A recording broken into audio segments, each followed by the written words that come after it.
ഒത്തുചേർന്നിരിക്കുന്ന ഏവർക്കും മൂന്നാമത് മണിമല സംഗമത്തിലേക്ക് സ്വാഗതം.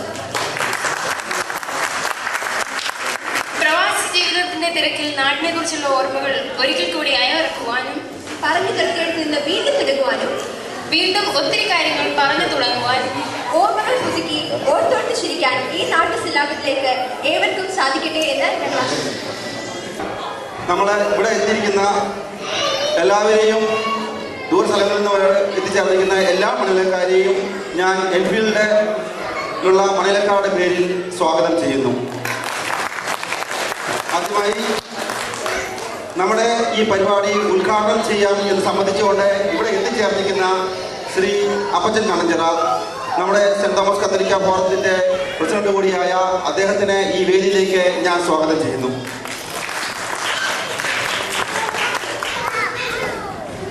അടുത്തതായി നമുക്ക് നല്ല സന്ദേശം തരാൻ സംബന്ധിച്ച് ഇവിടെ എത്തിയിരിക്കുന്ന ശ്രീ ജോജോ ഏർക്കടത്തെയാണ്. അദ്ദേഹത്തിനെ ഞാൻ ഈ വേദിയിലേക്ക് സ്വാഗതം ചെയ്യുന്നു. ശ്രീ ജോജോ ഏർക്കട. അതുപോലെ തന്നെ നമുക്കിവിടെ നല്ല ആശംസാ പ്രസംഗം പറയാം എന്ന് സംബന്ധിച്ചുകൊണ്ട് ഇവിടെ എത്തിയിരിക്കുന്ന ശ്രീ ജേക്കബ് കോയിപ്പുറത്തിനെ ഞാൻ ഈ വേദിയിലേക്ക് സ്വാഗതം ചെയ്യുന്നു. കൈയടിക്കൂ എന്നാലും എഴുതിക്കോളൂ. അടുത്തതായി നന്ദി പറയാൻ വേണ്ടി നമ്മുടെ ഈ കുഞ്ഞുങ്ങൾ നിരവധി കലാപരിപാടികൾ അവതരിപ്പിക്കുന്നുണ്ട്. അതിനെ ചുക്കാൻ പിടിച്ച മെയിൻ തൂണായ ശ്രീ അൽഫോൺസ ജോസാണ്. അൽഫോൺസ ജോസിനെ ഞാൻ ഈ വേദിയിലേക്ക് സ്വാഗതം ചെയ്യുന്നു.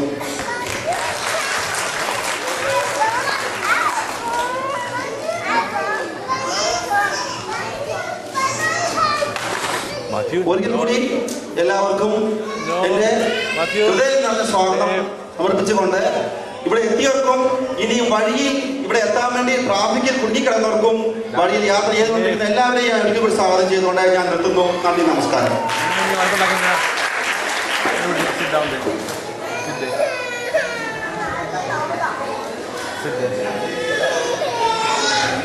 പിന്നെ അതുപോലെ തന്നെ ഞങ്ങളുടെ ഈ പരിപാടി ഒക്കെ മനോഹരമാക്കാൻ വേണ്ടി ഞങ്ങൾക്ക് വലം കൈയും ഇടം കൈയുമായി നിന്നുകൊണ്ട് പ്രവർത്തിക്കുന്ന ഞങ്ങളുടെ സഹോദരങ്ങൾ എൻഫീൽഡിലുണ്ട്. അവരെ ഇവിടെ എത്തിച്ചേർന്നിട്ടുണ്ട്. അത് എല്ലാവരുടെയും പേര് പറയുന്നില്ല ഞാൻ, നിങ്ങൾക്ക് കാണാൻ പറ്റുമായിരിക്കും. അവർ പുറകെ നിങ്ങളെ പരിചയപ്പെടുത്തുന്നതായിരിക്കും. അവരെ ഞാൻ ഈ വേദിയിലേക്ക് സ്വാഗതം ചെയ്യുന്നു. നന്ദി. ഓക്കെ, നമുക്ക് സന്ദേശം നൽകാനായിട്ട് ശ്രീ ജോജോ ഏർത്തടത്തിനെ ഞാൻ ക്ഷണിക്കുന്നു.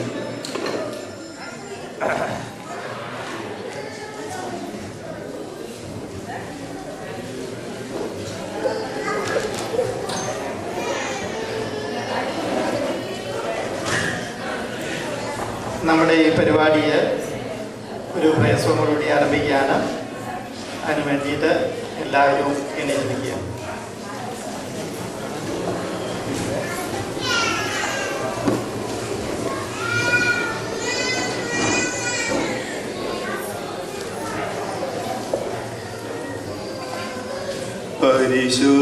പരിശുദ്ധാത്മാവേ നീയെഴുന്നള്ളി വരണമേ എൻ്റെ ഹൃദയത്തിൽ, ദിവ്യദാനങ്ങൾ ചിന്തിയെന്നുള്ളിൽ ദൈവസ്നേഹം നിറയ്ക്കണേ. പരിശുദ്ധാത്മാവേ നീയെഴുന്നള്ളി വരണമേ എൻ്റെ ഹൃദയത്തിൽ, ദിവ്യദാനങ്ങൾ ചിന്തിയെന്നുള്ളിൽ ദൈവസ്നേഹം നിറയ്ക്കണേ. സ്വർഗവാതിൽ തുറന്നു ഭൂമിയിൽ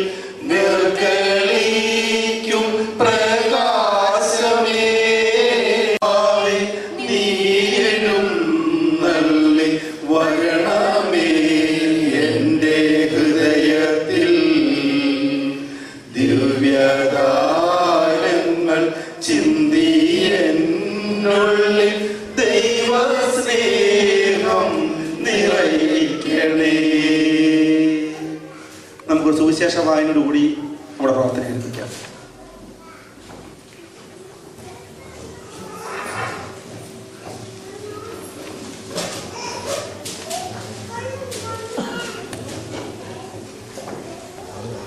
വിശുദ്ധ മർക്കോസ് എഴുതിയ സുവിശേഷം 8-ാം അധ്യായം.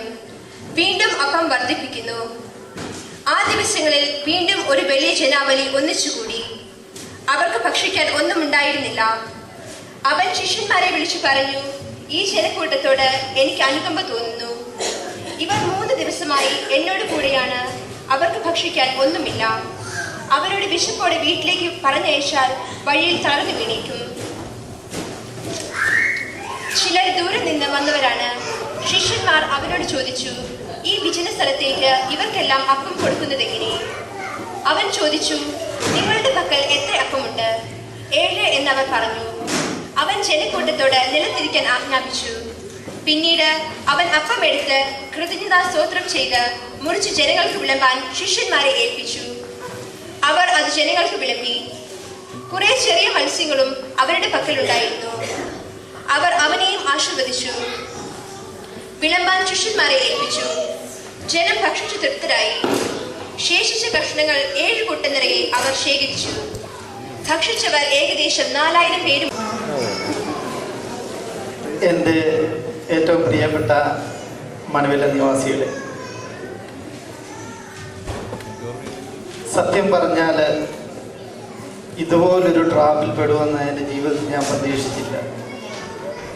3 ദിവസം മുമ്പ് ഇങ്ങനൊരു ആശംസ പറയണം എന്ന് പറഞ്ഞപ്പോൾ ഞാൻ പറഞ്ഞു, ഞാൻ ഓർത്തു ഏറ്റവും അവസാനം ചുമ്മാ വന്ന് സംസാരിച്ചാൽ മതി.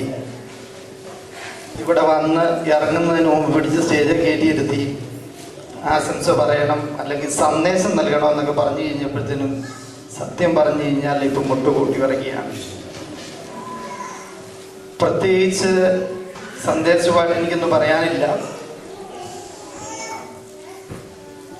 പിന്നെ ഇപ്പം നമ്മൾ വായിച്ച ബൈബിളിലെ ഭാഗം പോലെ എനിക്ക് സത്യം പറഞ്ഞാൽ നിങ്ങളോട് അനുകമ്പ തോന്നുന്നു. എന്നെ ഒരു 2 മിനിറ്റ് സഹിക്കണമല്ലോ എന്ന് ഓർത്തിട്ട്.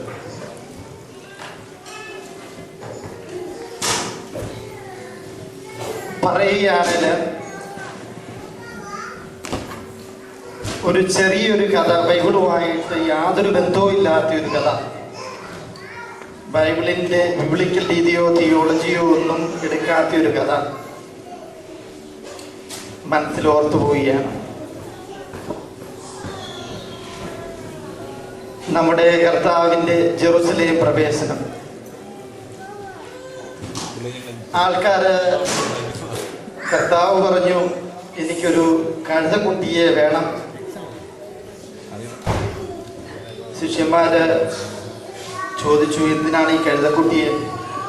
എനിക്ക് ജെറുസലേമിലേക്ക് പ്രവേശിക്കുവാനായിട്ട്, രാജകീയമായിട്ട് പ്രവേശിക്കുവാനായിട്ട് എനിക്കൊരു കഴുതക്കുട്ടിയെ വേണം. അവർ സ്വാഭാവികമായി ചിന്തിച്ച് കാണും, രാജകീയമായിട്ട് പ്രവേശിക്കണമെങ്കിൽ കഴുതക്കുട്ടിയുടെ പുറത്താണോ ആരും പോവുക? വേണ്ടത് നല്ല തലയെടുപ്പുള്ള വെറ്റുവെക്കാൻ പറ്റുന്ന ഒരു കുതിരയുടെ പുറത്തല്ലേ? പല കളറുള്ള കുതിര, വൈറ്റ് അല്ലെന്നുണ്ടെങ്കിൽ കറുത്ത കുതിരകൾ, അതായിരിക്കുമല്ലോ അതിൻ്റെ ശരി. പക്ഷേ പാവമുക്കുമാർക്ക് അതിനൊരു ഗതിയില്ലാത്തതിൻ്റെ പേരിൽ അവർ പറഞ്ഞു, കർത്താവേ കഴുതക്കുട്ടിയെ വേണമെന്ന് അങ്ങ് പറയുന്നു, ഞങ്ങൾ എവിടെ പോയി കഴുതക്കുട്ടിയെ പിടിക്കും? ഭക്ഷണത്തിന് വരെ നമ്മുടെ കയ്യിലുള്ള പണം ദാസിൻ്റെ കയ്യിലാണ് ഇരിക്കുന്നത്, അത് തന്നെ കമ്മിയാണ്. അതിനിടയ്ക്ക് കഴുതക്കുട്ടിയെ മേടിക്കാനുള്ള പൈസ നമ്മുടെ കയ്യിലുണ്ടോ? ഇമാജിനറി സ്റ്റോറിയാണ്. ദൈവം പറയുന്നു, നിങ്ങൾ ഈ സ്ഥലത്തേക്ക് പോവുക, അവിടെ ചെല്ലുമ്പോൾ നിങ്ങൾ ഈ രീതിയിൽ കെട്ടപ്പെട്ടിരിക്കുന്ന ഒരു കഴുതക്കുട്ടിയെ കാണും, അതിനെ അഴിക്കുക. അപ്പോൾ അതിൻ്റെ ഉടമസ്ഥൻ ചോദിക്കും, ഇതിനെ നിങ്ങൾ എന്തുകൊണ്ടാണ് അഴിക്കുക? അപ്പോൾ അതിന് ഉത്തരവായിട്ട് പറയണം, കർത്താവിന് ഇതിനെ കൊണ്ട് ആവശ്യമുണ്ട്. അവര് കർത്താവ് പറഞ്ഞതുപോലെ തന്നെ പ്രവർത്തിച്ചു. കഴുതക്കുട്ടിയെ അഴിച്ചു. ഉടമസ്ഥൻ വന്ന് ചോദിച്ചു, കർത്താവിന് ഇതിനെ കൊണ്ട് ആവശ്യമുണ്ട്, അതുകൊണ്ട് അവിടെ വന്നു. അവിടെ ഇടാൻ തുടങ്ങി. പറ്റുന്ന ഒരു ഒലിവല കൊണ്ട് അവിടെ ഇട്ടു. ഓശാന പാടി കർത്താവിനെ വളരെ സന്തോഷപൂർവം ജെറുസലേം ദേവാലയത്തിലേക്ക് ആനയിച്ചു. അവിടെ വന്നു. നമുക്ക് എപ്പോഴും നമ്മുടെ ഓശാന ഞായർ ഓർമ്മയുണ്ട്. അതിൽ വന്നു മുട്ടി. ജെറുസലേം ദേവാലയം തുറക്കപ്പെട്ടു. കർത്താവ് അവിടെ കയറി. അവിടെയുള്ള വ്യവസായ അതിൻ്റെ കച്ചവടം നടക്കുന്നവരെയും പ്രാവ് വിൽപ്പനക്കാരെയും എല്ലാം മാറ്റി വളരെ രാജകീയമായ രീതിയിൽ മരിക്കുന്നതിന് ഒരാഴ്ച മുമ്പ് തന്നെ ദേവാലയ പ്രവേശനം നടത്തി.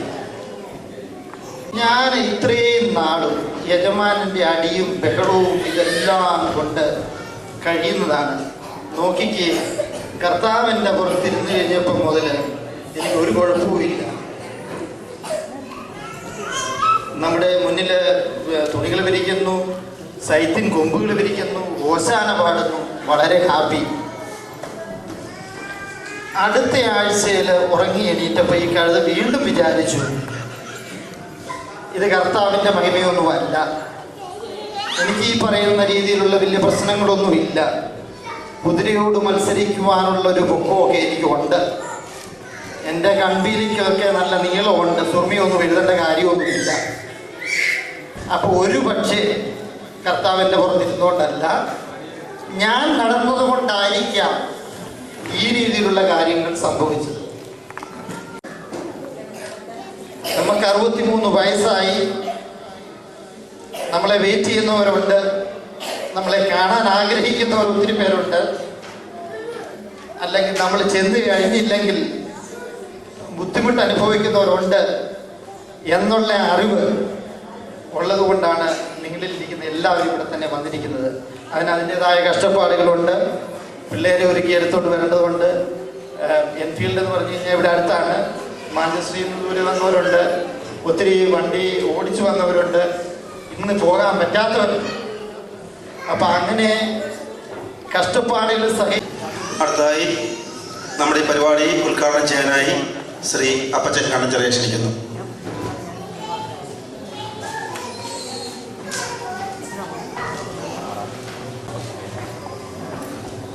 ഏറ്റവും സ്നേഹം നിറഞ്ഞ മണിമല നാട്ടുകാരെ, ഈ മണിമല സംഗമത്തിൻ്റെ സംഘാടകത്വത്തിൻ്റെ ഏറ്റവും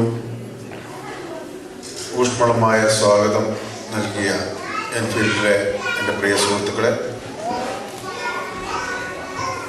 ഈ ഒരു വേദിയിൽ ഇവിടെ എത്തുമ്പോൾ മണിമലക്കാരുടെ ആ ചില പ്രത്യേകതകൾ ഞാൻ ഓർത്തു പോവുകയാണ്. മണിമലയാറിൻ്റെ ആ സൗന്ദര്യവും ആ പ്രകൃതിയുടെ ആ മനോഹാരിതയും, കൂടാതെ മണിമലക്കാർക്കെല്ലാം അവരുടേതായ ഒരു ആഭിജാത്യവും അഭിമാനവും ആ സ്നേഹവും സഹകരണവും അതെല്ലാം ഈ വേദി നമ്മളിവിടെ നിഴലിച്ച് കാണുകയാണ്. മണിമല പഴയകാല ചരിത്രരേഖകൾ നോക്കുമ്പോൾ മണിമലയ്ക്ക് പ്രത്യേകമായൊരു സ്ഥാനമാനങ്ങളുണ്ട്. അവിടെ ചോള രാജാക്കന്മാരുടെയും മാർത്താണ്ഡവർമ്മയുടെയും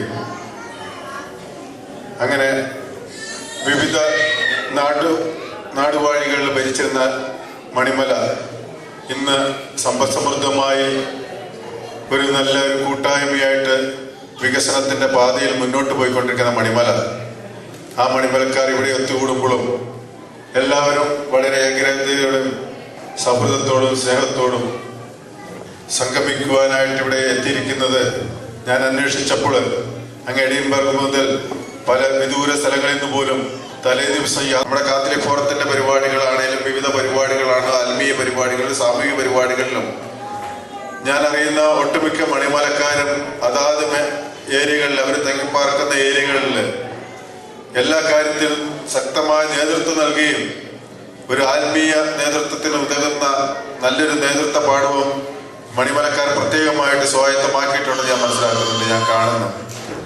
അതുകൊണ്ട് അവർക്ക് എല്ലാവിധ പ്രോത്സാഹനവും നൽകുന്ന അവരുടെ ഈ കൂട്ടായ്മകളുടെ ഈ നേതൃത്വത്തിൻ്റെ ഈ ശബ്ദം എല്ലാ മേഖലകളിലേക്കും വ്യാപിക്കുന്നതിന് വേണ്ടി ഈ കൂട്ടായ്മ വളരെ ശക്തമായിട്ട് പോകുന്നതിന് വേണ്ടി ഈ സംഗമത്തിന് എല്ലാവിധ ആശംസകൾ നേർന്നുകൊണ്ട് ഞാൻ നിങ്ങളുടെ എല്ലാം സമ്മതത്തോടെ ഞാൻ ഈ യോഗം ഉദ്ഘാടനം ചെയ്യാൻ പുറപ്പെടുന്നു.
വളരെ വളരെ സന്തോഷകരമായ ഈ മുഹൂർത്തത്തിലേക്ക് എല്ലാവരുടെയും എല്ലാ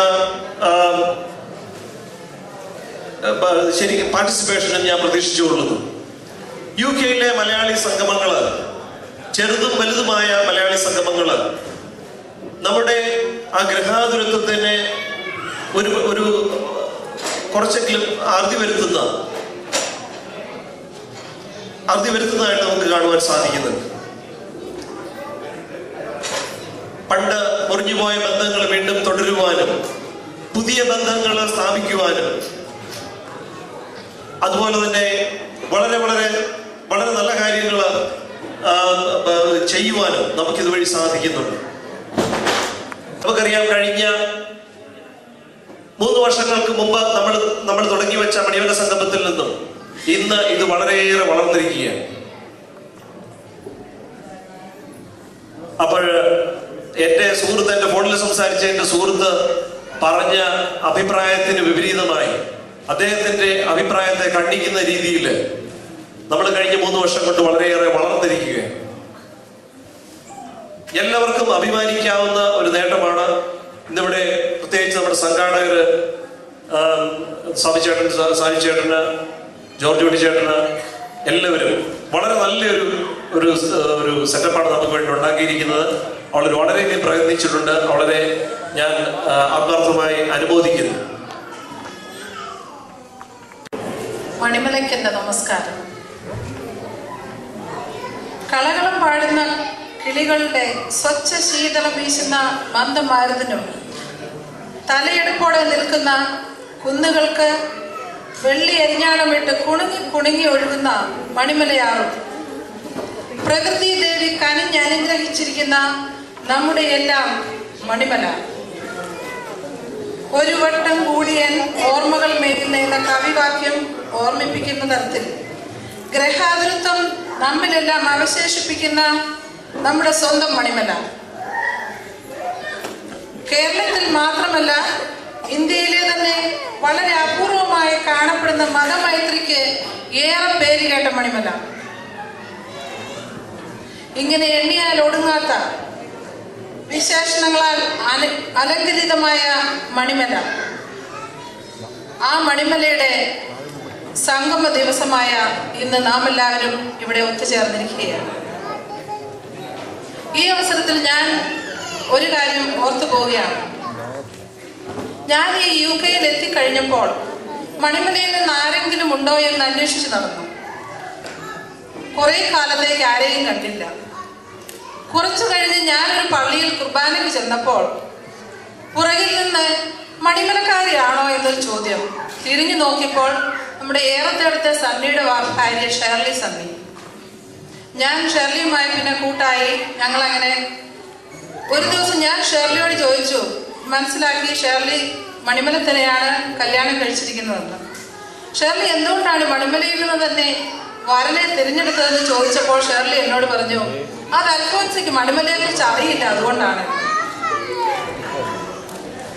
അതുപോലെ തന്നെ എനിക്ക് വിവാഹകാര്യം വന്നപ്പോൾ എൻ്റെ അപ്പൻ എന്നോട് പറഞ്ഞു, നിനക്ക് കല്യാണം ആലോചിക്കാൻ പോവുകയാണ്.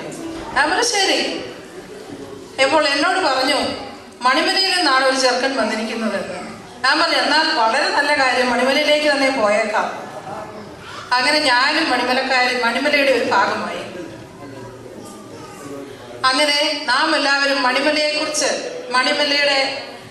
മണിമലക്കാരെല്ലാവരും ഒന്നിച്ചു ചേർന്നിരിക്കുന്ന ഈ അവസരത്തിൽ ഇതിന് കൂടുതൽ മാറ്റു കൂട്ടുന്നതിനായി ഇവിടെ നമ്മുടെ ഉദ്ഘാടനത്തിനും ആശംസയ്ക്കും എല്ലാമായി ഇവിടെ സ്റ്റേജിലിരിക്കുന്ന ഓരോ മഹത് വ്യക്തികളെയും ഞാനും ഇവിടെ ഇരിക്കുന്ന ഓരോരുത്തരുടെ പേരിലും എൻ്റെ പേരിലും നിങ്ങൾക്ക് ഓരോരുത്തർക്കും ഞാൻ നന്ദി അർപ്പിക്കുന്നു. ഇവിടെ എത്തിച്ചേർന്ന നിങ്ങൾക്ക് ഓരോരുത്തർക്കും ഞാൻ എൻ്റെ പേരിലും ഇവിടെ ഇരിക്കുന്ന ഓരോരുത്തരുടെ പേരിലും നന്ദി രേഖപ്പെടുത്തുന്നു. കഴിഞ്ഞ മണിമല സംഗമം കഴിഞ്ഞപ്പോൾ മുതൽ ശ്രീ സാജു വർഗീസ് ഈ മണിമല സംഗമത്തിനായി പ്രിപ്പറേഷൻ തുടങ്ങിയതാണ്. വളരെ എനിക്ക് അടുത്തറിയാവുന്ന ഒരു കാര്യമാണ്. സാജു വളരെയധികം കഷ്ടപ്പെട്ടിട്ടുണ്ട് ഇതിനു വേണ്ടി. ഞാൻ പ്രത്യേകമായി സാജുവിന് നമ്മുടെ ഓരോരുത്തരുടെ പേരിലും എൻ്റെ പേരിലും ഞാൻ നന്ദി രേഖപ്പെടുത്തുന്നു.